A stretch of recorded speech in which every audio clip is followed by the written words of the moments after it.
Dobar dan i dobrodošli. Danas par riječi o visokom tisku, odnosno o kolografiji i karton tisku, i u biti radit ćemo nešto između. Sve to funkcionira na način kao što funkcionira svaki obični štambilj. Pošto živimo u dijelu svijeta gdje su štambilji uvijek na cijeni, sigurno sam da smo to vidjeli. Znači svaki štambilj ima dio koji je izdignut i dio koji je spušten. Boja se primi na onaj dio koji je dignut i pritiskom se prenese na podlogu. Idemo pogledati par primjera.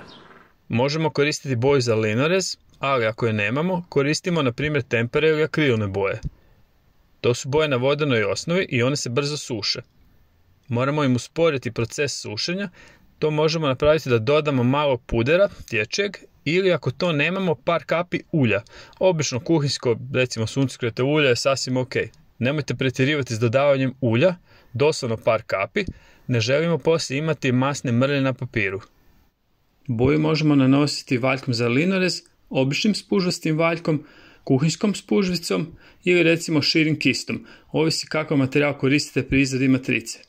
Ovo na desno je matrica, korištena je špaga, karton, zrna riže. Zrna riže na matrici nisu dobro zalijepljena za podlogu i lijepe se za valjak. To mi bitno otežava ravnomjerno nanošenje boja na matricu. Sve što koristimo za izradu matrice mora biti čvrsto zalijepljeno na podlogu. Pogledajmo primjer. Ovo je matrica. Želimo zanimljiv otisak i da bi do njega došli kombiniramo razne materijale. Za izradu matrice možemo koristiti bilo koji materijal, ali bitno je da te materijale možemo zalijepiti na podlogu, bitno je da ti materijali mogu izdržati pritisak, jer bez određene doze pritiska nećemo moći prenijeti boju na papir.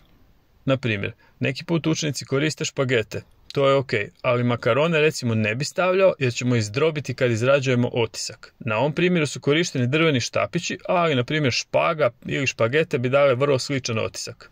U sredini matrice vidimo krugove iz kartona i ljepilo.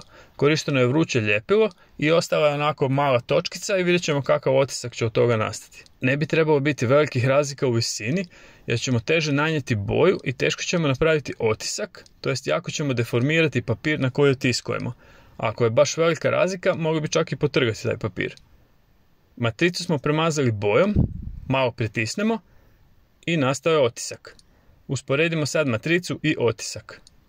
Okvir je bio iz aluminijske folije, nastao je otisak zanimljive teksture. Kutni trokutasti elementi su iz običnog kartona, tu nema neke teksture, ali lijepo se otisnuo oblik. Crte su nastale otiskom drvenih štapića. Te crvene crte su pozitiv, a između njih je praznina, negativ, odnosno negativan prostor. Uvijek nam je bitan odnos, ta igra negativnog i pozitivnog. U sredini je kombinacija kartona i ljepila i sve u svemu odličan primjer. Idemo dalje. Usporedimo matricu i otisak. Gore i dolje je rešetkasti uzorak koji nam je dala mrežica.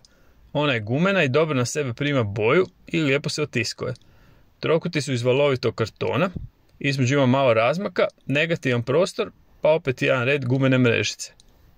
U sredini je oblik srca izrezan iz lista drveta. List je pretanak u odnosu na sve ostalo, to bi mogli riješiti tako da izrežemo prvo oblik iz kartona i na njega nalijepimo list.